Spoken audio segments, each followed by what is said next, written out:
प्रश्नावली 5.3 question number है आपका 10। इससे पहले वाले वीडियो में क्वेश्चन नंबर 9 तक करा दिए थे। आज है क्वेश्चन नंबर 10। दर्शाइए A1 A2 से लेके AN तक, A1 A2 से लेके AN तक, ठीक है, AN तक एक समृद्ध संख्या बनती है। AN नीचे दिए अनुसार परिभाषित है। जो AN का आपका परिभाषा दिया है AN बराबर 3 + 4n। ये आपका nवा पद दिया है। AN क्या दिया है? nवा पद दिया है 3 + 4n। प्रत्येक स्थिति में प्रथम 15 पदों का योगफल ज्ञात करना है। एक स्थिति ये दी हुई है और दूसरी स्थिति में AN का जो मान दिया है वो दिया है 9 - 5n। तो पहली वाली स्थिति में 15 पदों का योगफल ज्ञात करना है और दूसरी वाली स्थिति में भी 15 पदों का योगफल ज्ञात करना है। तो सबसे पहले योगफल ज्ञात करने के लिए हमको पद पता चल जाए, पहला, दूसरा, तीसरा, तब तो हम योगफल निकालेंगे। तो पहले पहला पद निकालेंगे। तो n बराबर 1 2 3 रखने पर इसमें 1 रख दो। तो A1 बराबर 3 + 4 × 1, तो जो हो गया 4 और 3 7। फिर इसी में आप n बराबर 2 रख दो। तो A2 बराबर 3 + 4 × 2, 4 × 8 और 3 11। फिर इसी में n बराबर 3 रख दो। तो जो हो जाएगा A3 बराबर 3 + 4 × 3, 4 × 12 और 3 15। तो हमारी श्रेणी क्या बन गई? 7, 11, 15 डैश डैश डैश। 7 4 11, 11 4 15। अब इसका प्रथम पद A बराबर तो हो गया आपका 7 और D बराबर क्या हो गया? द्वितीय पद में से पहला पद घटा दो। 11 में से 7 गए तो कितने बचे? 4। और कितने पदों का योगफल ज्ञात करना है? 15 पदों का। तो n बराबर हो गया 15। ठीक है, योगफल का फॉर्मूला लगा दो। Sn बराबर n/2 और ब्रैकेट में 2a + n - 1 × d। तो 15 पदों का योगफल ज्ञात करना है। तो n की जगह 15 रख दो। 15/2 ब्रैकेट में 2, a की जगह 7 और n की जगह 15 - 1 और d की जगह 4। ठीक है, तो ये होगा आपके 15/2, 7 दूनी 14 प्लस 15 में से गए 14 और 14 चौको 56। ठीक है, तो जो होगा 56 और 4 60, 10 70। तो 15/2 × 70। 2 से काट दो, 2 तिया 6, 2 पंजे 10। 15 का 35 में गुणा कर दो। तो 15 5 75 की 5, 6 लाई 7, 15 तिया 45 और 7 52। तो ये कितना हो गया? 525 हो गया। तो ये कितने पदों का योगफल आ गया? 15 पदों का योगफल आ गया 525। ये पहली स्थिति के लिए हो गया। इसी प्रकार दूसरी स्थिति के लिए आप लोग निकाल लो। n बराबर 1 2 3 रख दो। तो n बराबर जब 1 रखा तो 9 - 5 × 1 बराबर 4। फिर n बराबर 2 रखा तो 9 - 5 × 2 बराबर -1। फिर n बराबर 3 रखा तो 9 - 5 × 3 बराबर -6। 5 × 15, 15 में से 9 गए -6।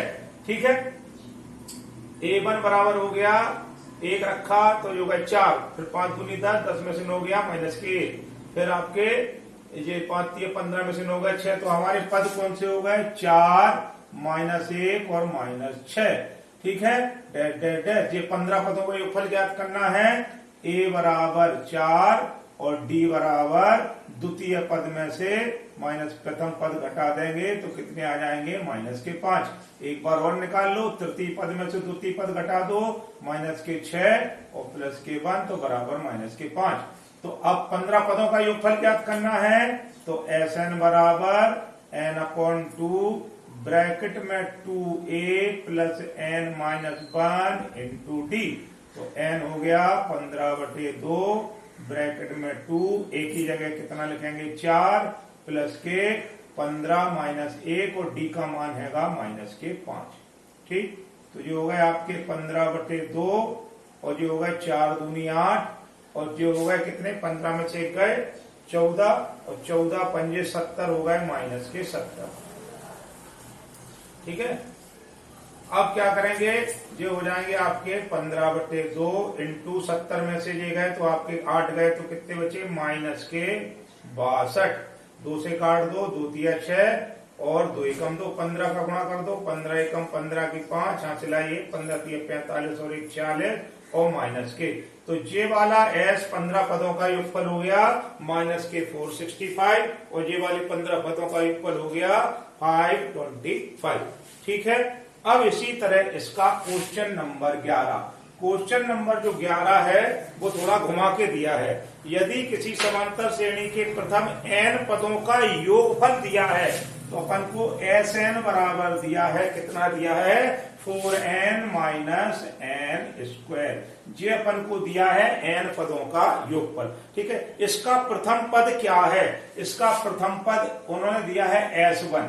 ठीक है, तो वो बोल रहे हैं इसका प्रथम पद क्या है, तो प्रथम पद के लिए n बराबर क्या रख दो 1 रख दो, तो S1 बराबर 4 इंटू 1 और माइनस के 1, तो ये कितना हो गया 3। तो इसका उन्होंने दिया है प्रथम पद S1 दिया है, तो S1 बराबर कितना हो गया अपना 3। और क्या पूछा है इन्होंने, प्रथम 2 पदों का योगफल क्या है, तो प्रथम 2 पदों का योगफल, तो अभी तो अपन ने n बराबर S1 लिखा, अब n की जगह 2 लिख दो, n बराबर 2, s बराबर 2, n बराबर 2, तो 4 इंटू 2 माइनस के 4 का स्क्वायर, तो 4 दूनी 8 माइनस के 16, तो जो हो गए माइनस के 8। हमने क्या किया, n बराबर कितना लिख दिया, सॉरी 4n है ये, तो 4 दूनी 8 और 2 लिखना है, तो 2 का स्क्वायर कितना हो गया 4 हो गया, तो ये कितना आ गया हमारा 2, ये पहला दूसरे पद का योगफल अपना कितना आएगा, कितना आ गया 4, तो प्रथम 2 पदों का योगफल हो गया।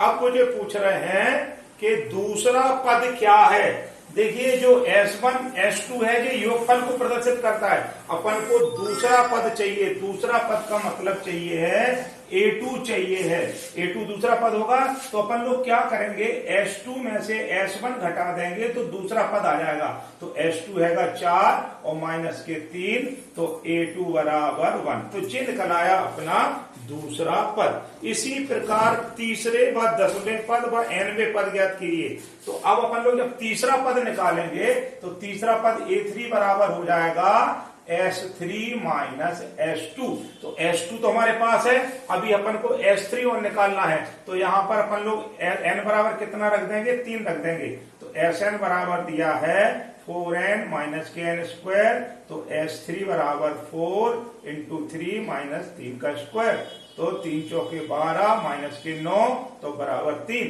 तो ये तीसरे पद का योगफल आ गया। और अपन को तीसरा पद ज्ञात करना है, तीसरा पद होता है A3 बराबर S3 माइनस S2, S3 हमारे पास 3 है और S2 अपने पास कितना हैगा 4 है, तो तीसरा पद हमारे पास कितना निकल आया माइनस के 1, तीसरा पद निकाल लिया। और इसी प्रकार अपन को क्या निकालना है 10वें पद। अब जब अपन लोग 10वां पद निकालेंगे A10 निकालेंगे तो A10 हो जाएगा S10 माइनस S9। ठीक है, पद जब निकालते हैं तो आगे वाले पद में से एक पद घटा देते हैं, तो अब अपन को क्या चाहिए S10 का मान चाहिए, मतलब n की जगह अपन लोग क्या रख दें 10 रख दें, तो S10 बराबर क्या हो जाएगा 4 इंटू 10 माइनस के 10 का स्क्वायर, तो 4 धाम 40 माइनस 10 धाम 100, तो जो हो गए आपके कितने माइनस के 60। इसी प्रकार Sn निकाल लो, S9 निकाल लो, तो जो हो जाएगा 4 इंटू 9 माइनस के 9 का स्क्वायर, तो 4 नाम 36 माइनस 9 नाम 81, तो 11 में से 6 गए 5 और 7 में से 3 गए 4, ये हो गया 45। तो जब अपन को 10वां पद निकालना है तो 10 पदों के योगफल में से 9 पदों का योगफल घटा देंगे तो 10वां पद ज्ञात हो जाएगा। तो S10 है आपका माइनस के 60 और ये है माइनस के 45, इसको ऐसे लिख दिया, तो तो ये हो गए माइनस के 60 और प्लस के 45, तो ये हो गए माइनस के 15। ये हो गया आपका 10वां पद। ठीक है, अब वो कह रहे हैं एनवां पद ज्ञात करिए। अब अपन को जब एनवां पद ज्ञात करना है तो ऐसे अपन लोग एनवां पद ज्ञात कर लेंगे। तो पहले अपन को तो क्या दिया है, एन पदों का योगफल दिया है जी। तो एनवां पद ज्ञात करने के लिए एक पद कम लेते हैं, जब पद निकालते हैं तो योगफल का क्या लेते हैं, एक पद हम लोग कम लेते हैं। तो जब हम लोग एनवां पद निकालेंगे, क्या निकालेंगे, ए एन निकालेंगे, तो क्या करेंगे, एनवें पद से एक पहले का पद घटा देंगे, एन माइनस 1वां पद घटा देंगे। एन का मान निकालेंगे तो एनवें पद में से उसके एक पहले का पद घटा देंगे, तो अपन को आपका सॉरी एन पदों के योगफल में से उसके पहले एक पद के योगफल को घटा देंगे, तो हमको क्या मिल जाएगा, एन पद मिल जाएगा। एस एन बराबर हमको दिया है 4n माइनस के एन स्क्वायर, और n माइनस 1 पदों का योगफल निकालेंगे तो जहां जहां n है वहां n माइनस 1 रख दो, 4n माइनस 1 और माइनस के n माइनस 1 का स्क्वायर। ये निकल आया n माइनस 1 पदों का योगफल। ठीक है, तो अब ये क्या करेंगे, 4n माइनस के n स्क्वायर माइनस ऐसे रहने दो, ये हो गए आपके 4n माइनस 4 और माइनस के ये इधर भी ऐसे पहले वर्ग तोड़ लो, n स्क्वायर प्लस 1 और प्लस के सॉरी माइनस के 2n। ठीक है, अब अंदर गुणा करो, 4n माइनस के n स्क्वायर माइनस बाहर ऐसे दो, 4n माइनस 4 अंदर माइनस का गुणा होगा, माइनस के n स्क्वायर माइनस के 1 और प्लस के 2n। अब देखो क्या हो गया, 4n माइनस के n स्क्वायर, जे गुणा अंदर होगा, माइनस के 4n इस माइनस से प्लस के 4, इस माइनस से प्लस के n स्क्वायर, इस माइनस से प्लस का 1, इस माइनस से माइनस के 2n, प्लस के n स्क्वायर माइनस के n स्क्वायर प्लस के 4n माइनस के 4n कट गए, तो ये कितना बचा, 4 और 1 5 माइनस 2n। ये आ गया इसका nवां पद। तो इस तरह से अपन लोग क्या करेंगे, 5 माइनस 5 अपना 4 और 1 5 ये प्लस के हैं, और 2n काय के हैं, अपने माइनस के हैं। 2n हमारे माइनस के कैसे आ रहे हैं, कहीं गलती तो नहीं हो रही है। तो ये हो गया n स्क्वायर प्लस 1 माइनस के 2n, फिर 4n माइनस के 4 माइनस के 1 प्लस के 2n, तो ये आपके प्लस के 2n है। ठीक है, फिर अंदर जब साइन जाएगा तो 4n माइनस के n स्क्वायर माइनस के 4n माइनस के 4 प्लस के 4 हो गए, और ये हो गए आपके प्लस के n स्क्वायर, और ये हुआ आपके प्लस के 1 और माइनस के 2n। तो ये आपका 5 माइनस 2n आना चाहिए, माइनस के n स्क्वायर प्लस के माइनस के प्लस के 6n और माइनस के 5। ठीक है, अगर अपन लोग यहाँ भी इसको कैलकुलेट कर लें तो ये हो गया 4n स्क्वायर माइनस के n स्क्वायर माइनस का निशान, तो ये हो गया आपके माइनस के n स्क्वायर और प्लस के 6n 4 2 6n और माइनस के 5। ठीक है, और जब अंदर जाएंगे तो सॉरी 4n माइनस के n स्क्वायर माइनस के इधर पर कितना हो जाएगा, प्लस के n स्क्वायर हो जाएगा, माइनस के 6n हो जाएगा और प्लस के हो जाएंगे 5। तो ये कट गए, तो जो हो गए आपके माइनस के 2n प्लस 5। तो ठीक है, 5 माइनस 2n क्या आ जाएगा, इसका योग nवां पद आ जाएगा। तो इस तरह से हम लोग क्या करेंगे, आंसर निकाल लेंगे।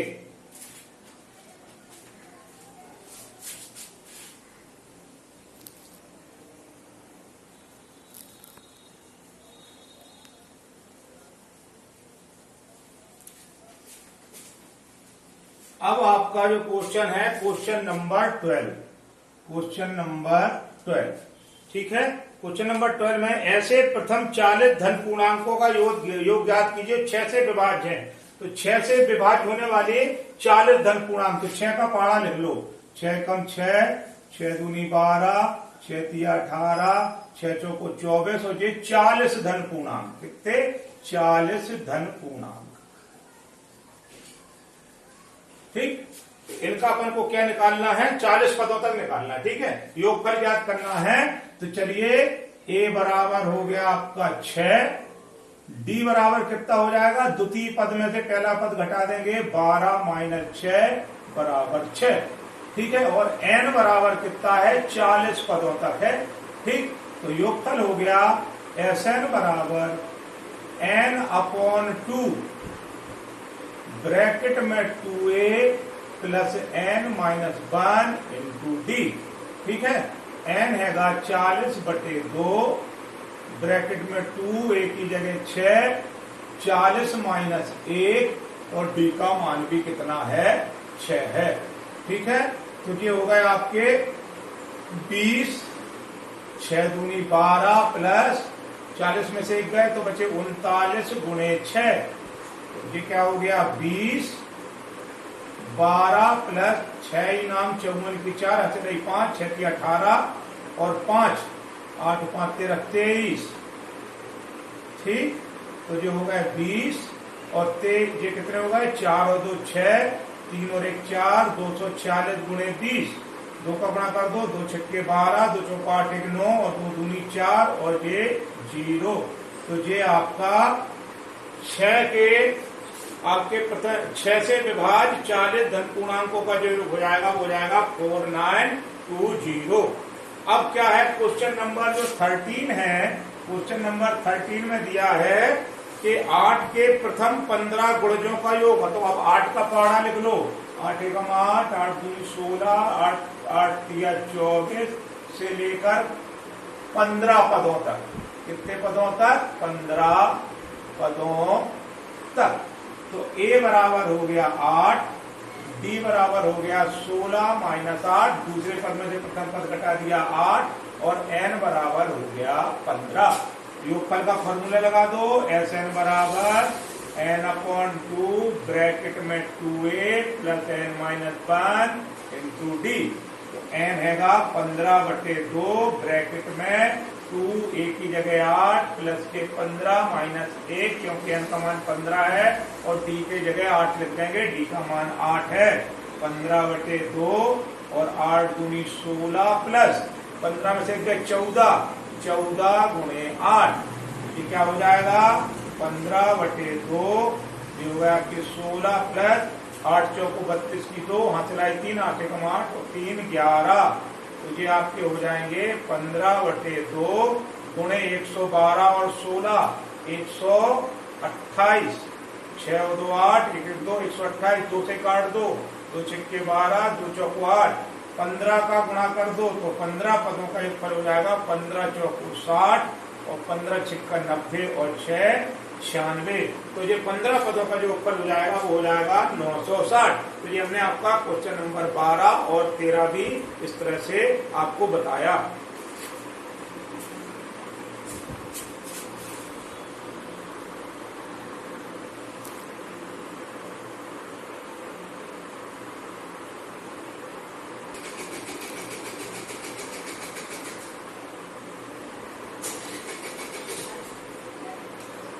क्वेश्चन नंबर 14 है, 0 और 50 के बीच विषम संख्याओं का योग ज्ञात करना है।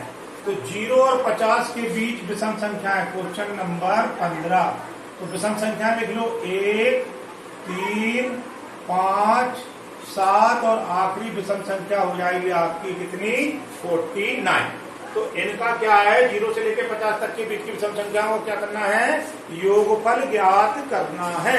तो योगफल ज्ञात करने के लिए फॉर्मूला होता है एस एन बराबर n अपॉन 2 ब्रैकेट में 2a plus n minus 1 into D.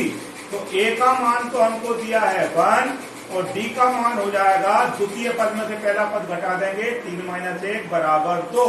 लेकिन n नहीं है अभी, तो पहले 1 से लेके 0 से लेके 50 तक जो विषम पद है उनकी संख्या निकालेंगे। तो a n बराबर a plus n minus 1 into D. a n हैगा आपका 0 से लेकर और 50 के बीच में। अब इधर पे आप ये देखेंगे कि जो आखिरी पद है वो है 49, पहला पद है 1 प्लस n माइनस 1 और d का मान है 2। तो ये होगा 49 माइनस 1, जो इधर आ गया, तो जो होगा n माइनस 1 इंटू 2 तो जो होगा 48/2 बराबर n-1, तो जो होगा आपके 24, तो 24 + 1 बराबर n बराबर 25। मतलब ये हुआ कि 0 से लेके 50 के बीच में जो विषम संख्याएं हैं वो 25 विषम संख्या है। अब अपन लोग योगफल ज्ञात कर लेंगे। कितनी विषम संख्याएं हैं? 25, तो S25 बराबर 25/2 ब्रैकेट में 2 और एक ही जगह कितना लिख देंगे 1 और इधर पे हो जाएगा 25 - 1 और d की जगह 2। ठीक है, इसको हल कर लेंगे तो जो होगा 25/2 और जो हो जाएगा 2 + 24 × 2। ठीक है, तो जो होगा 25/2, 24 दूनी 48 और 2 50, तो 2 से काट दो तो जो होगा 25 और 25 का गुणा 625, तो 25 0 से लेकर 50 के बीच में जितनी विषम संख्याएं आ जाएंगी उनका योगफल आ जाएगा 625। अब इसका अगला एक लैंग्वेज वाला क्वेश्चन है कि निर्माण कार्य से संबंधित किसी ठेके के एक निश्चित तिथि के बाद काम को विलंब से पूरा करने पर जुर्माने का प्रावधान है। पहले दिन के लिए 200 रुपए, मतलब पहले दिन के लिए क्या है, अगर काम देर से पूरा होगा तो पहले दिन का जो जुर्माना लगेगा वो लगेगा 200 रुपए। ठीक है, और उसके दूसरे दिन लगेगा आपका कितना लगेगा 250 रुपए। तीसरे दिन जुर्माना लगेगा 300 रुपए। ठीक है, अर्थात प्रत्येक उत्तरोत्तर दिन के बाद जुर्माना ठीक पहले दिन से 50 रुपए अधिक लग रहा है। कहने का मतलब यह है कि पहले दिन 200 रुपए था तो दूसरे दिन 50 रुपए और ज्यादा लगेंगे, फिर तीसरे दिन भी 50 रुपए और ज्यादा लगेंगे। एक ठेकेदार को कितनी जुर्माने की राशि देना पड़ेगी यदि वह 30 दिन विलंब से कार्य को करता है? तो इसको ऐसे बना लो 200, 250 और 300 से लेके डैश डैश डैश डैश तक। अब वो कह रहे हैं कि उसको कितनी विलंब शुल्क जमा करना पड़ेगा यदि वो 30 दिन के बाद, तो n बराबर हमारा दिया है 30 और a बराबर हमारा कितना दिया है, पहले दिन जुर्माना है 200 और d बराबर दिया है, जैसे दूसरे पद में से पहला पद घटा देंगे तो 250 - 200 बराबर 50। तो हमारे पास a है, d है, n है, तो 30 दिन में कितना जुर्माना देना पड़ेगा वो हम लोग निकाल लेंगे। तो SN बराबर n/2 ब्रैकेट में 2a + n-1 × d। तो n हैगा आपका 30 दिन, 30/2 ब्रैकेट में 2, a की जगह 200, 50, 200 - 30 - 1 और d का मान कितना है